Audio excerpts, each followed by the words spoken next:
Welcome to another CEO Wisdom Podcast, Founder Wisdom Podcast with Maryanne Meigo Fonseca with us today. She's co-founder at Gelex, empowering human and planetary health with nanofibers, which is super interesting.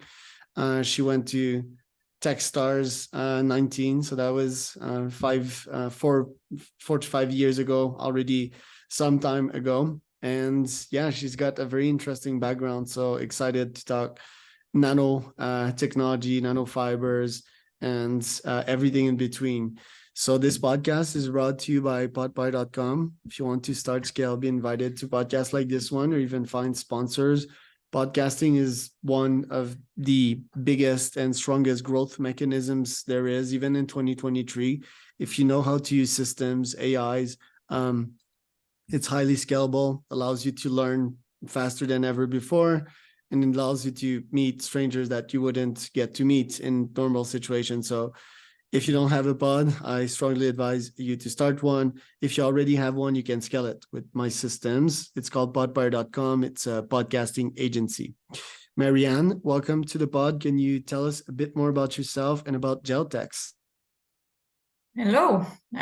Sure. So how to introduce myself? So I'm a wife, mother, entrepreneur, and a founder of a very exciting materials technology startup called Gelex. As with my background, by my education, actually the first one was in textile technology. I used to work as a garment technologist doing product development for fashion designers. Then I went to do my MBA, was very interested in different eco-materials, worked for some time for business incubator as well, doing consulting and project management. And then when I met my co-founder, Mart-Erik, in the same university, he was studying material science, I was doing my MBA, then we founded Gelex, initially with a completely different idea, have had several pivots along the way, but right now the main focus is to make materials for skeletal culture and tissue engineering applications, such as wound care, also this kind of materials where you can actually test different cosmetic products or drugs, so to actually reduce animal testing, and also cell cultured meat, so a meat that is made from animal cells but without hurting any animals. And the proprietary tech is a nanofiber technology, which is the world's fastest technology for producing nanofibers. And what is the role of nanofibers in cell culture and tissue engineering is that it basically helps to create a similar environment that normally is between the cells in a tissue. Very interesting. So tell us about the problem you tried to initially solve. Why did you create that company? So in the beginning, we started, like I said, with a completely different idea. So we started, it was connected more with my background. We started with the idea of making leather-like textile using nanofibers of gelatin. It was very much connected to the research that my co-founder had at that time in university. But also then they had basically idea that they could use nanofibers to make this kind of leather-like material. And we started to make more research, what would it actually mean? And we learned that today there is abundant waste still from the meat and leather industries, such as, I don't know, skin scraps or bones, tendons, etc., which could be used to make gelatin, which then could be turned into a textile that is chemically very similar to leather. The way how it behaves because of nanofiber structure is very similar. But at the same time, giving higher value to the waste. You can have a material that is almost identical to leather, but comes in rolls, so it's much easier to use in a mass scale production. And we started to work on that, had very interesting traction as well. There were a lot of large companies interested in this, and that was the thing that really pushed us forward. We had quite good development, proceeding as well there, but at some point, in a way, we were kind of, swimming against the flow because it was not the vegan material. That was one of the things. And then the other thing was that because of our own need, this was one of the first challenges we had, because we used nanofibers. We were like, okay, we need to have a better technology how to produce these nanofibers on large scale, because otherwise, even if we can make the material happen, we're never going to be able to actually make profit, because the nanofiber technologies are just super slow and expensive nowadays. The biggest industrial technology for commonly used technology, electrospinning, costs 8 million euros and can produce 360 grams of material per hour. And we were like, we need to do something better than that. So because of our own need, we developed a completely novel technology, how to produce nanofibers on larger scale. And already we had like some professor in the university used our material in the tissue engineering applications, basically for liver cancer drug research. And there were some other things, like we knew about the cultured meat field because we were in this like meat leftovers world, let's say. And there's several things kind of came together, and we realized that nanofibers are actually worth so much more. And in a way, with the leather-like material, we kind of reduced their value. We didn't really use the unique properties of nanofibers with that application that much. And we decided to really like put the focus where we actually can really impact something with the technology that we had already developed. Interesting. Okay, so the cost right now is under control. It can possibly scale, and I guess you're always optimizing for that.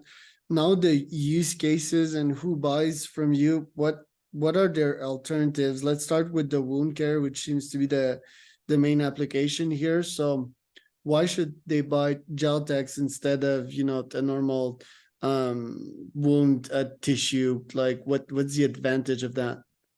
Yeah. There are different advantages, but I would say like the biggest advantage really relies on like tissue regeneration applications. Nanofibers have been used already in some applications, but it's still like rather a niche product, mostly because it's not like that cheap. But if we talk about, for instance, burn wounds, where it's actually like you need to create this like very good environment so that your own skin cells could actually start to regenerate your skin. There are special materials needed for that. You just can't put, like regular, cotton or something like that, which maybe sticks and then it's hard to remove it. You should have a material that, is bioresorbable or like creates this kind of environment that is like basically reducing also scarring in the end. So that's this kind of advantages is what nanofibers can bring. And what we can kind of add on top compared to some other companies who provide nanofibers is our technology actually enables even a little bit better structure. It's a bit like looser, more 3D compared to the electrospun materials. And the cost and scalability, I would say, is the most important here. And what do you mean by scalability? Basically that we can, like with a smaller, let's say smaller initial investment, smaller like footprint for the machine, produce much more material, and with the same time we can have also much more material. So if we talk about it more concretely, then we have calculated that we are able to depending on the material a little bit, like different, because we can use different raw materials, different polymers, but it can be even up to 90% compared to electrospinning. Right. So you don't sell the machine and the processes to do it. You sell only the end product, right? Today, yes. But in the long term, the goal is to actually not be like machine seller, but technology, licensing the technology. Right.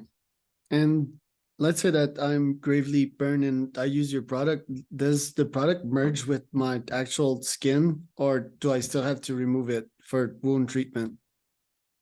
There are different, like this kind of products, final products is something that is still in development at the moment. We're piloting with some large corporations and also doing some development from our own side. So I can't really say about the final product. There are different options there.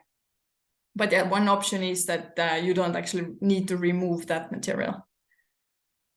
Love it. Now, the cultured meat side of things, how is Gelatex technology used for that as well? Because yeah, it's like from fiber or nanofibers to meat. You know, is am I eating fibers if I eat? Well, yes, I am theoretically, but am I eating like nano textile if I'm eating your meat? Like, tell me about that process and how you use the same systems to engineer cultured meat. Mm-hmm. Yeah, the word nano is definitely sometimes like, causing a fear, I would say. But one thing we need to keep in Or mind that gelatin, it's like, what, is there gelatin in there? Yeah. now for cultured meat, we have 100% plant-based material. So I can name like potato, soy, we have corn. So this kind of different Mushrooms are materials. also, or Yes, that's also.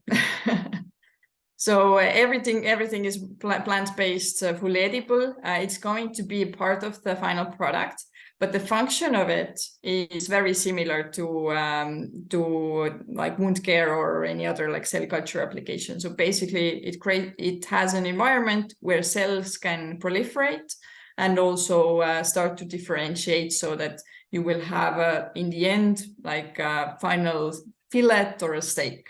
So basically in cultured meat, like it's possible to produce like cell-based meat also without scaffolds. It's doable. But in the case if you want to have something that is really like with the right texture, with like something that is like a whole cut or a fillet or something like that, you need a scaffold. Otherwise, you will just have like a mush of cells, something like a pate. how do you decide where to focus your energy? Because you seem to have two main product lines right now. Is it like the cash that dictates it? Because when you start a new product line, you must need funding, else other than if you've produced enough profits with your other products, and then you lead that test for a while, and then you see if you can scale it. And if not, you shut it down and try a new innovative experiment in the business. How do you go with new product lines, the decision of scaling them vs deleting them? Yeah, that's a very good question, and something we are kind of constantly struggling with a little bit, like while being kind of enabling technology company. Like after the pivot, so pivot was in 2020, then we raised our seed round in 2021. Majority of our focus went on cultured meat, but it's true that like we can say that we are one of the leaders in our niche in that field already. We have a lot of proof, like I don't know, chicken fillets and beef and pork and all kinds of fishes and so on have been done, tasted. In general, like of course there's some improvement needed, but like we can say that customers are happy with the materials. But it's true that we are at the moment a little bit, let's say, waiting for the whole industry to mature. And for that reason, we have actually started like what else in order to basically balance our risks a little bit as well. We can't like just put our focus only on one industry. And for that reason, we're now more actively looking also in other fields. But what makes it easy for us is that like product development wise, it's not that large cost actually. It's very easy for us to like implement new materials and do pretty much the same thing. The function of the material, okay, we can like have different raw materials, but the function of the material in the end is very similar, like the way how it needs to be for whatever kind of tissue engineering or cell culture related application. So we can say that any tests with cells in like cultured meat actually also like helps us to do the product development for other applications as well. So they're very like connected, all these applications. Right. And okay, so that business, I must guess it's like quite heavily reliant on funding as well, because you said like new product is not the main cost. Maybe scaling new solutions and constantly experimenting on how to reduce the cost of one specific new product that you have. But nowadays, are you still raising some capital? Like, what is your day-to-day as the COO? We're kind of preparing at the moment for fundraising, let's say. I don't want to like talk about the very concrete strategy at this point because it's still somewhat in framing. Let's say we had just this week like a strategy meetings with internal strategy meetings just to get it a little bit more in place. But yeah, it's going to be still connected the next 2 years or 3 with the things that I mentioned at the moment. But there will be some small change in regarding like we will take a bit more focus in certain areas. Okay. And your day-to-day then as the COO, like what do you do precisely? How do you split your time to make sure that it's efficient and you're checking your box of goals that you've set for yourself this year? There's only 2 months remaining. I'm wearing a lot of hats actually, and I've thought also like whether the COO is kind of the right thing to say, but we're a small company, just 10 people, so that's normal. But yeah, I'm wearing also the marketing hat. I'm also wearing the financial or CFO hat. And then at the same time, trying to also like see that the actual like strategic milestones that we have set for ourselves would be like achieved as well. How I'm like trying to, yeah, it's constant challenge, I have to say. But I have very much allocated for myself. I'm trying to like think about my time so that I would do similar tasks, or like wearing one day the marketing hat and then the other day the CFO hat, let's say. So I have like days when I have actually like allocated times for certain types of activities, and this is what helps me to keep myself sane basically with this. Estonia is a cool place in terms of a startup ecosystem in the world. What have you seen happening in the Estonian startup ecosystem the last few years, and where do you see it going in the next couple of decades? That's Estonian startup ecosystem is I think have, I'm not sure if it is now as well, but I think most unicorns per capita.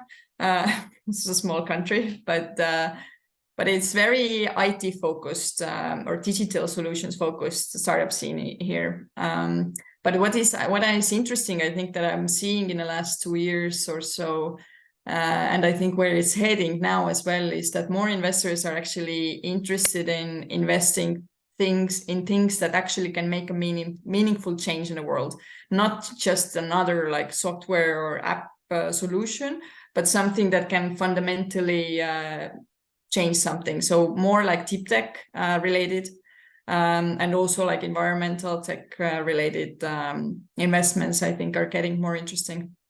And we are seeing more startups in this field also growing lately. So this is kind of exciting because when we started in 2016, like the first 3 years, it was kind of part-time thing, but still like there was not that like the kind of ecosystem for something that we do, like that for startups similar to us, was very small, but now it's getting bigger and bigger, and this is really cool.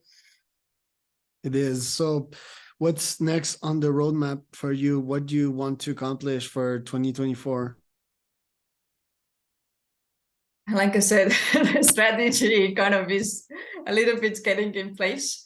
But I would say the next biggest thing is for us that, getting a little bit out of this R&D pilots phase and more in a commercial phase. For that, we actually need to do some substantial investments in our infrastructure.